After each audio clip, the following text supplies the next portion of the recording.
Montezuma to the shores of Tripoli. We fight our country's battles in the air, on land and sea. First to fight for right and freedom, and to keep On this episode of Cigars and Sea Stories, Mike and Bennett sit down to discuss Marine Corps Marksmanship. It's a topic that's near and dear to my heart, I gotta say. I guess we should just kind of open it up here. We're not gonna dive too deep into how to make a win call or like true zero in your data book. We're not going that far down the line, I guess you could say. But the history of Marine Corps Marksmanship is pretty fucking awesome because we were originally founded in Tun Tavern in November 10th, 1775. And one of the first things that we did when we went around and started recruiting in the countryside, keep in mind I'm reciting this knowledge from Museum of the Marine Corps. When we went out into the countryside to start doing recruiting, it was based upon marksmanship. And if you're a solid marksman, you're brought in because we were going to be shooting ship to ship. One of the first things that we did with like high caliber marksmen is we would climb up into the rafters of ships and we would fire on opposing vessels, which is the main reason why officers still to this day wear quadrifoil on top of their cover, so that we could identify them and not cap them. But some of those filthy bastards up there shot LT when he crossed over. That shit happened, or probably fragged him or something. I don't know. But you never know. I say that, and the topic comes to mind specifically because the vast majority of these episodes have been recorded while I am sitting on my Marine Corps marksmanship stool, for lack of a better way to put it. And this stool, anybody who served with me in Quantico knows exactly what I'm talking about. It's brown, it's canvas. Let's see, it's made by Creedmoor Sports, and it's got a bursting bomb on there, but it's specifically designed to be downrange. And I sit on this fucker because otherwise I would be swinging around on my chair right now.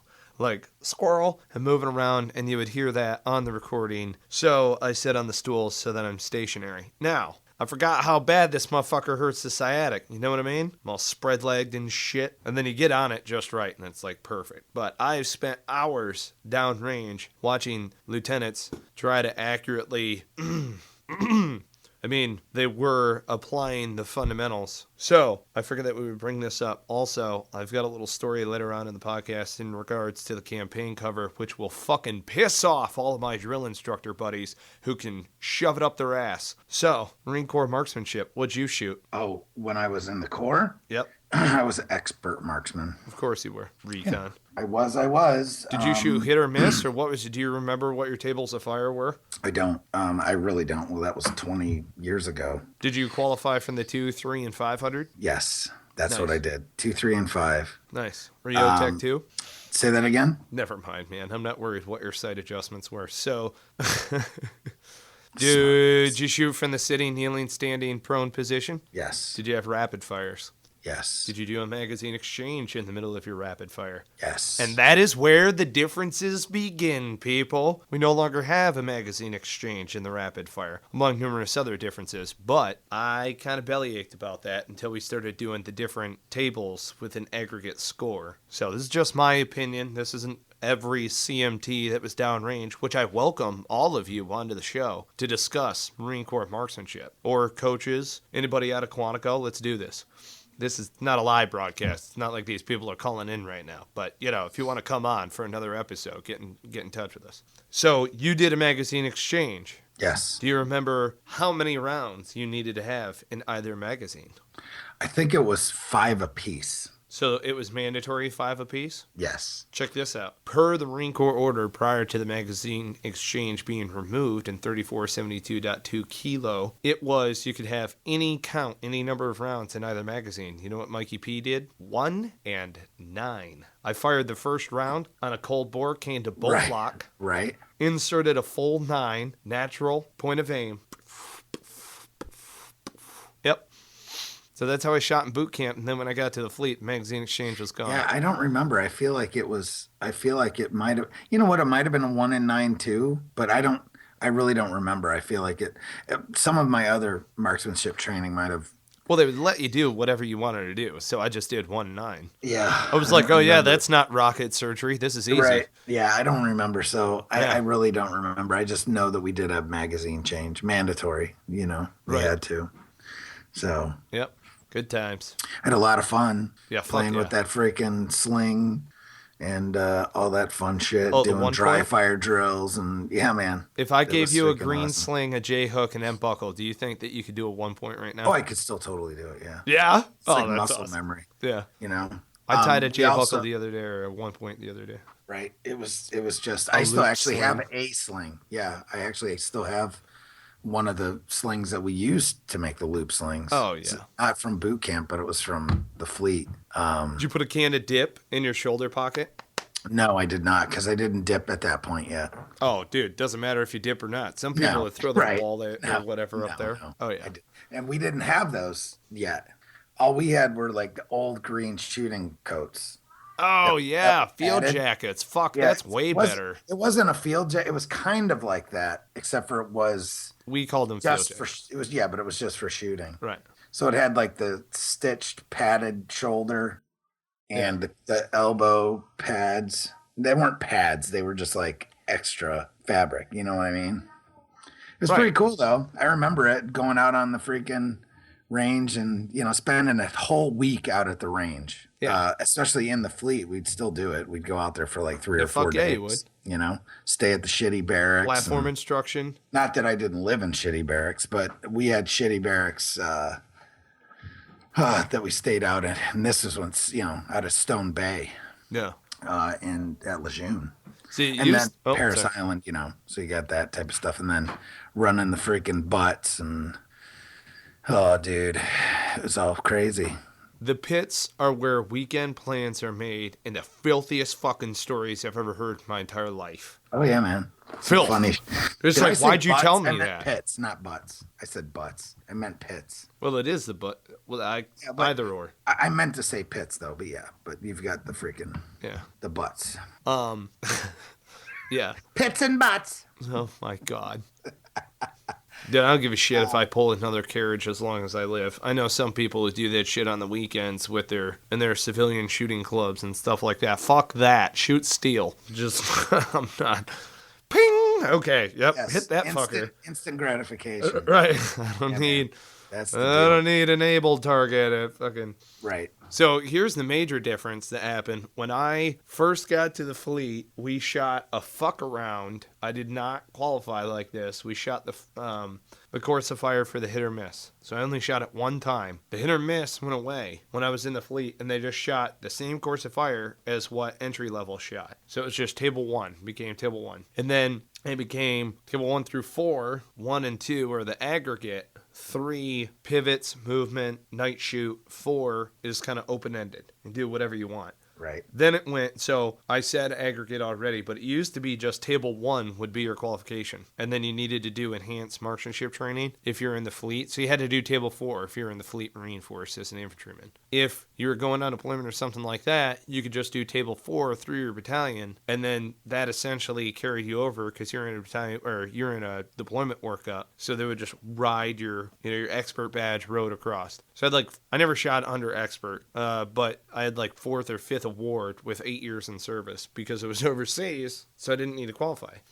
But then they changed it when I was in Quantico before I went to Quantico, and when I got in there, I had to learn the aggregate system, where they take into account table 2. So all of the Marine Corps switched over to, okay, now you're going to do 25-yard, head, chest, pelvis impacts, and then 100-yard movers are now mandatory within the marksmanship program. So, and then since they even evolved out of that into a larger, how do we put it, priority on what would be considered CQB without being necessarily CQB. Because you got to train the masses. Not everybody, you would not want to go to the range that has you go through kill houses. That you would be there all fucking day long. You know what I mean? So Yeah. you do as much CQB as you can do with a 50-yard target a face and maybe 25 yards to work with. I mean, how do you even expect to do lateral pivots if you have 50 shooters that only have, 5-yard dispersion in between them? I mean, that's a clusterfuck, dude. It's a clusterfuck. And then you have sticks on top of it. So people are like, oh yeah, why don't all Marines do high-speed, low-drag shooting? It's like, yeah, they can in their units. But if you got everybody together all at once, oh my God, it'd be fucking nightmarish. So, Right. And that's also why the Fleet Marine Force doesn't get the same amount of training as, let's say, fast teams and all of this other stuff. But now, we train because we're too busy training in other warfare models. We're training in the whole model of warfare, not the skill set of CQB. So that's why. Yeah. Dude, it was fucking cool being in on some of these different high-level meetings and stuff like that when I didn't really have a hand in manipulating the marksmanship program at all. It was cool kind of being a fly on the wall and seeing history being made in the Marine Corps as you're like, wow, this is how killers of men are going to be trained, for the next however many decades. Like, this is really cool. Right. Sweet. Yeah, buddy. Okay, so did you have PMI? No. You did not. You didn't have a sure primary marksmanship instructor when you were at boot camp? No, yeah, but I don't really remember it. I mean, I remember the dudes in the safari hats. Right. Okay, there you go. But, the pith cover. Yeah, but that's it. Those guys are coaches. I remember the one guy. God, I can't remember his name. Did he wear a campaign cover? He was a gigantic black guy. That seems about right. There you go. Gigantic black guy. Okay, I know exactly who you're talking about. Right. He was gigantic. I mean, this guy was like 6'5". What do you do? Are you expecting a call? Is that what's going on in the background there? I can't help it. I'm in my and I put the phone outside the office. I'm in the office with the door shut, but in your in-laws' house? Heaven forbid. No, it's in my sister-in-law's house. Nobody will answer this freaking phone, man. Unplug the fucking thing. Oh my God. It literally sounds like the 90s in the background. Like who has a home phone still? I feel like, no, I know for a fact that there's one of those little plastic shoulder crook things so that she can put it in her neck and write something down at the same time. And I'm waiting to go into the fucking dentist office right now. That's what that telephone fucking recalls in my brain housing. Oh, God. Yeah. All right, so your primary marksmanship instructor, was he wearing a campaign cover? I don't remember. Well, all right. I'm going to update Wikipedia today because those fucks call it a campaign hat. So we're going to change that time now. I don't remember. I just remember the guys that were coaches. I remember them too. Like the guys that wore the safari hats. Right. So safari hats in Marine Corps terminology are called pith. Pith. P-I-T-H. Pith. I never heard them called that. So that's your Marine Corps terminology. Right. That's they're young. Okay. Fuck. That's your Marine Corps. I really love that. Okay. You were never at the head of the Marine Corps marksmanship. Oh. Nope. But it's a pith cover. Safari hat, you fuck. Yeah, so, whatever. Hey, that's what it looks like. You look like you're on a fucking episode of Curious George, bitch. Fucking dude, I'm telling you, one of the greatest things in the world is wearing. Jungle. If you wear that just right, and so there's a band on the inside that you can adjust, and that band is actually cradling your head so that the wind goes up and under the cover and between. It's kind of like your attic, right? Right. It goes up and through over top of your head and then down the other side. Right. So, and your head is basically haloed inside of it. So the actual cover is not touching it. Now, the campaign cover does not do that. Right. So, but check this out. Campaign cover, not originally worn by drill instructors. That's a huge myth. What happened was, they call it on Wikipedia the campaign hat, right? Right. It came out in the late 1800s and went into service in World War I era, right? Army generals would wear them, but they were like floppy and loose and stuff like that. The Marine Corps had the flat brim, and we called them campaign covers when we were downrange, but they were pretty much only what we wore when we went off to war. You know what I mean? So it was like, it's a big fucking deal that you were rocking a campaign cover. Right. And yours was salty as fuck because you had been all over on campaign. So I'm not even going to go into the background on the primary marksmanship instructor because they just do a horrible job on here. We need to update some things. So I'm going to be getting with guys like Zach Malgaris and a few of the other PMIs that I know that have been around. We're on fucking Wikipedia. This is happening. But originally drill instructors, because just prior to World War II, we dropped issuing the campaign cover as a general issue and only issued it as a primary marksmanship instructor cover downrange, specifically with the intent of removing shine off the rear sight aperture of a Springfield rifle. And then eventually any service rifle for that matter, which still to this day we're wearing campaign covers downrange for that exact purpose, and also so that you could tilt the point directly towards the sun and it would give you max amount of shade. Which is another reason why Marine Corps competition or competition ranges in general face north, so that the sun never blinds you, which fun little fact there. But the campaign cover was originally worn by primary marksmanship instructors or marksmanship instructors as a whole, and then when drill instructors came down, we couldn't discern them from the recruits, so we gave them campaign covers to wear downrange. And then eventually they were just like, can we, wear these things or whatever? And then they started getting issued in order to distinguish them from afar that they were a drill instructor, which, of course, when you see a guy in a duty belt wearing a campaign cover, you know that's a drill instructor. If they're not wearing a duty belt, then they're probably not a drill instructor. For all the lieutenants who think that it's okay to cross the road when a PMI is walking at you, or a CMT. Yeah, they happen all the time on TBS. You would have lieutenants like, let's get in step and cross the street. Because I do not want to talk to that guy. It's like, I would openly be like, I'm not even wearing a duty belt, you fucks. Like, I'm not, like, I'll see you in Banyan, motherfucker. We'll be laughing about this later on. Yeah, because I don't want to be a drill instructor. I mean, kudos. If you're a drill instructor, whoop-de-doo, awesome. Thank you for making Marines. That's fantastic. But what I'm trying to get at, though, is I don't want to be misidentified as a drill instructor.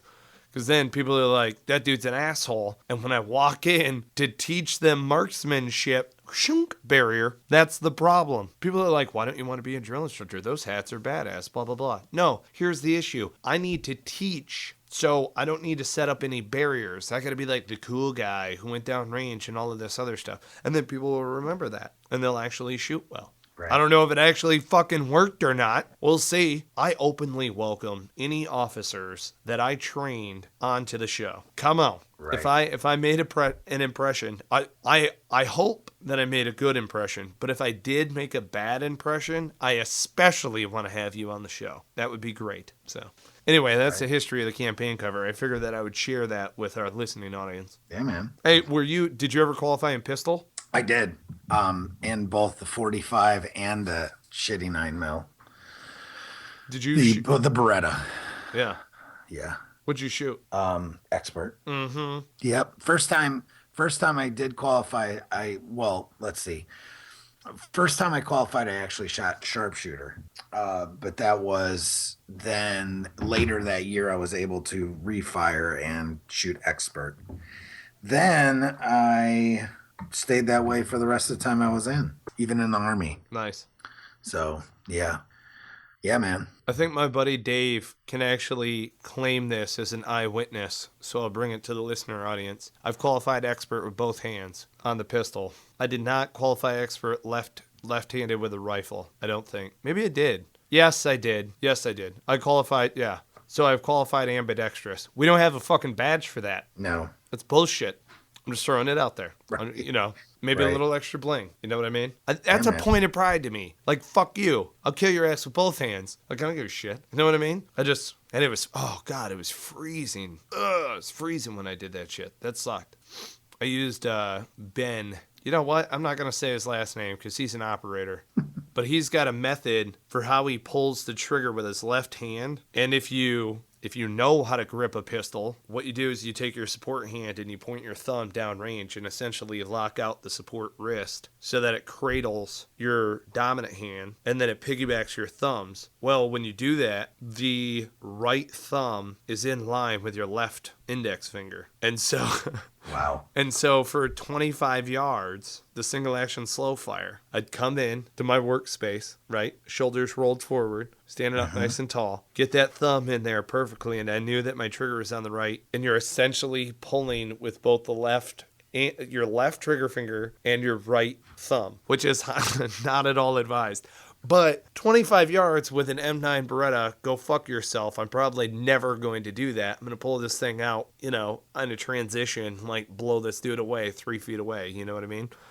So that's how I got through the 25-yard line. And then everything else from there, I mean, I just shot normal. You know what I mean? Like, I shot left-handed, but I didn't need to do the little thumb trick, whatever, yeah.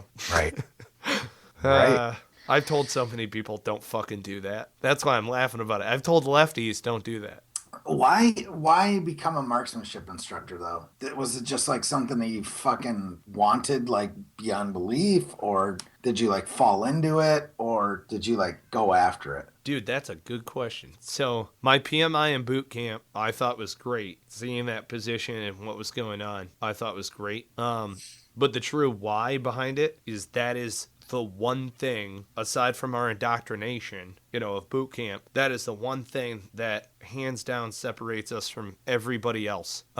We qualify, I don't know if it is the furthest, but we are one of the furthest for everybody in our branch of service will qualify at this distance. And marksmanship as a whole is very near and dear to my heart in regard to a skill set that every person should possess.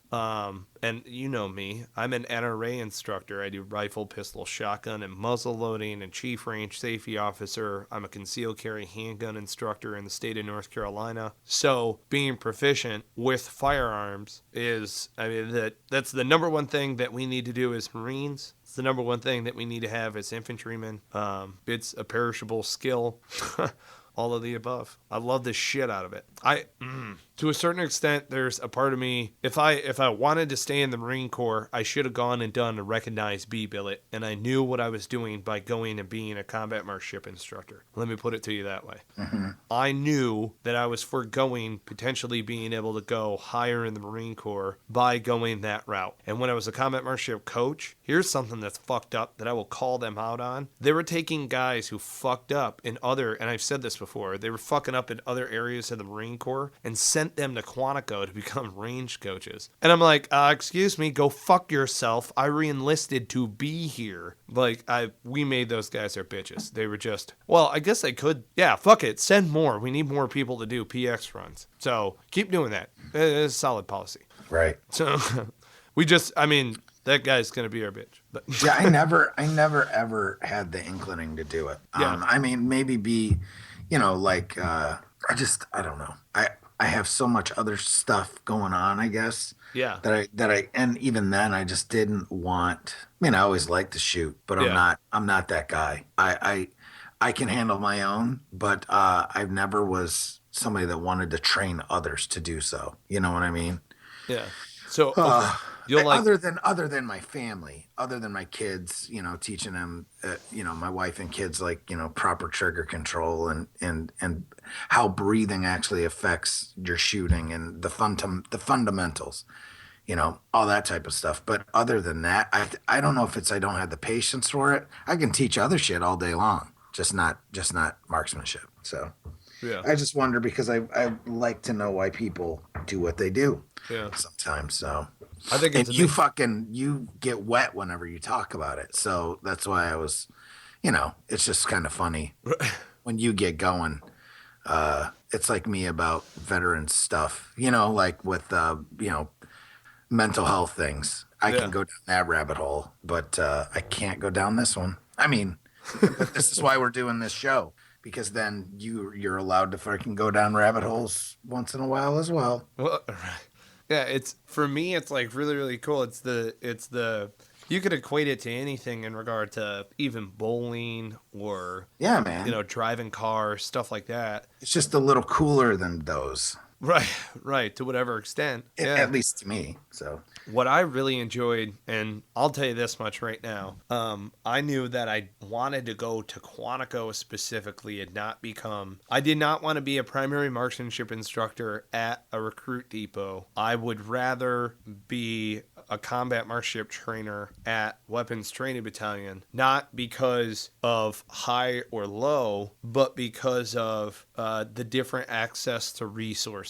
That's the only difference in my opinion. And all that I mean by that is I got to go through foreign weapons instructor, small arms weapons instructor, DM school. That would not have happened if I went and worked at a recruit depot. 0933 3, 0931, all of the combat marksmanship doctrine, the whole 9 yard, the exact same stuff taught there as is taught to lieutenants. That's the whole point, right? I mean, Yeah. I was very fortunate in being one of only 8. At any given moment in time, there's roughly 8 individuals who are on the Hill, and it's not even on the Hill anymore. I don't know. It wasn't on the Hill when I was on the Hill. It's now just a metaphor. But it used to be their classroom and their facility was up on a hill near the tiers in Quantico, and now it's down, I believe, still attached to the company office. Is where the classroom and our office is. But it's called On the Hill, and there's, I mean, typically 8 sergeants. There's a chief and an A or an assistant who's in that slot, and then you have 6 guys who are pushing platoons, and you have 50 lieutenants in a platoon, which is really fucking weird. Like, seeing 50 officers standing in a formation in front of you is just strange, being enlisted. It's weird. And you're probably never going to see it again. Like, that doesn't happen out in the fleet, so. Right. But I absolutely loved it, because here's the main difference in between training recruits and training officers. You're a non-commissioned officer who is in direct face-to-face contact with a would-be platoon commander. If you really boil it down, okay, not all of those officers are going to be platoon commanders, and I get that. Let's say 1/4 of the platoon that you're in front of, or even just 1/5 for easy math, so 10 of them are going to be officers. A TO platoon in the fleet is 42. So whether they're a platoon of infantry or just in charge of something, you could be directly affecting, positively or adversely, roughly 400 enlisted personnel. So if you take all of those lieutenants and who they're in charge of throughout their time, were the first impression that they get of a non-commissioned officer as they're going through. And then the majority of the instructors that are over at the basic school are all non-commissioned officers that are training them on how to do these things as they go. And then the leadership courses and a lot of those other things are done by commissioned officers. Don't get me wrong, but the skill sets are purposefully trained by non-commissioned officers so that they gain a respect for the understanding of what we provide within our specialty, our occupational specialty. I mean, you know how it is. Dude, I train my officers with the very best I possibly could. 100%. Like, I feel confident in that. If that motherfucker is pulling a trigger in the middle of a firefight and not on a radio, that means everybody else is dead. You know? So, like...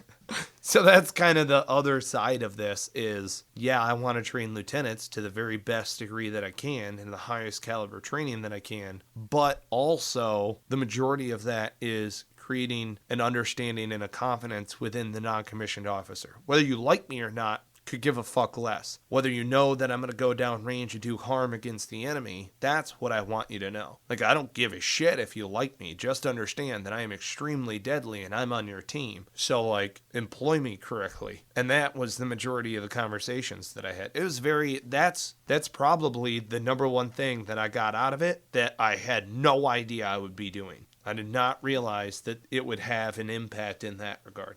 And I bumped into some of those lieutenants downrange overseas, like in Manas or Kandahar. I bumped into a couple of people. And then every once in a while when I was out in the fleet. So it's pretty crazy. Oh, shout out again to Donnie O'Malley. He went through TBS when I was a CMT. Isn't that fucking crazy? Yeah. So, which when you're a non-commissioned officer who trained at TBS or at Weapons Training Battalion, doesn't fucking matter. You've seen behind the veil, and you've seen commissioned officers at like the rawest moment in their career. They're just retarded. There's no other way to put it. They're dumb, and they are soaking up as much as they possibly can. And I say that very lovingly because they're not stupid. That's the thing. They're not stupid. They're just naive to how we do stuff now. And so when I say like they're retarded or dumb, yeah, they are not used to 4 hours of sleep followed by patrol, followed by grab a map. Okay, now you get 3 hours of sleep, and then get up and have to hustle your ass through the woods. Here's another land nav point. Like they're, you know how it is. They're coming out of college and all of this other shit, and then they're going into that. You know, they're not. Come on, man. It's the same way for a recruit. Fuck. Do you think that every recruit is locked down? Hell no. Now, the vast majority of recruits are stupid on top of being dumb and retarded.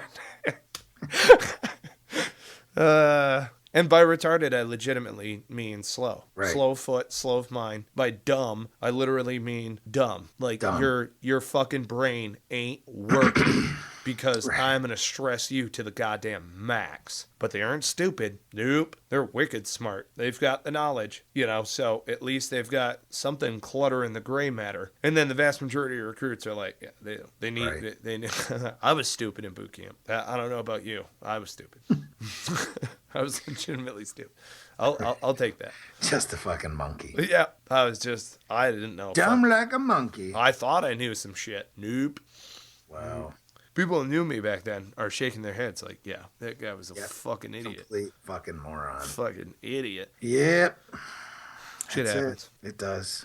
But, yeah. Hey, man, thanks for letting me rant about marksmanship. man. I fucking love it. Great. I'm glad. And not team marksmanship, by the way. Like, Right. I never shot teams. I never did leg points. I respect you guys for doing that shit. Nope. Combat marksmanship. How do I get every Marine, not a team's Marine, not an infantry Marine, every Marine, how do I get them to be proficient killers? Killers. That's what I want. Like when we trained internal ballistics, internal, external, and terminal ballistics, terminal being my favorite, that is the effects of a projectile on a human target. Not a paper target, not a steel target. Terminal ballistics is the effect of that round, that bullet, the projectile, on a human target. And then you go into it. Like, we kill people. We don't kill pigs. We don't kill fucking deer. We kill pigs people. taste really good. Pigs do taste delicious. And so do deer. Yes, so do deer. Do you have any deer left in your freezer? Or I not? do, a little bit. But, yes, I do. Yes.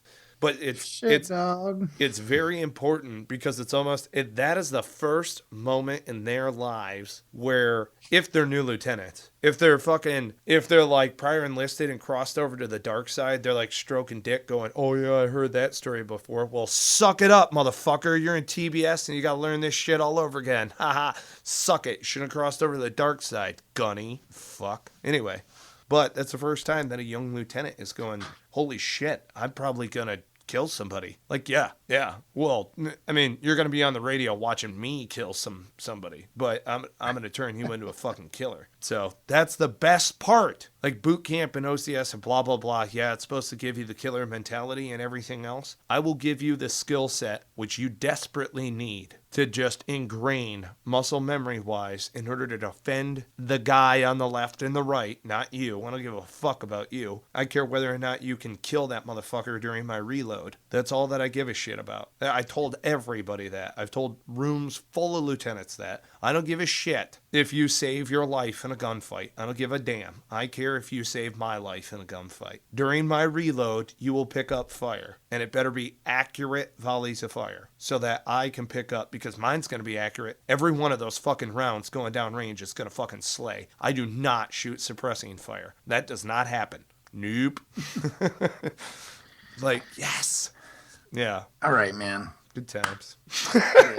It is. It's good times. Hey, we all got to let it out. Let it out. Dude, I'm telling you, anybody who's a marksmanship instructor knows exactly what I mean. You're turning a room full of retards into a room full of killers. Shit. I'm going to hell. Whatever. Hey, if you haven't already done so, click subscribe. You can find us on iTunes, Stitcher, and Player FM. Share with everybody you know. Maybe they'll be offended. Or maybe they'll be like, oh yeah, I understand why you people are like that. And then you're like, what do you mean, you people? And then you freak out. And then you can call me and tell me about it, which would be great. Hit us up in the comment section. Tell us your, thoughts on marksmanship. Maybe you're all hard dick about it, just like me. Maybe you don't give a fuck. And if you're one of those douchebags who didn't fill out your fucking data book, I don't want to hear your goddamn excuses. Shot fucking marksman. Enjoy the pizza box. Hey, you got anything else? I don't, man. Cue the music.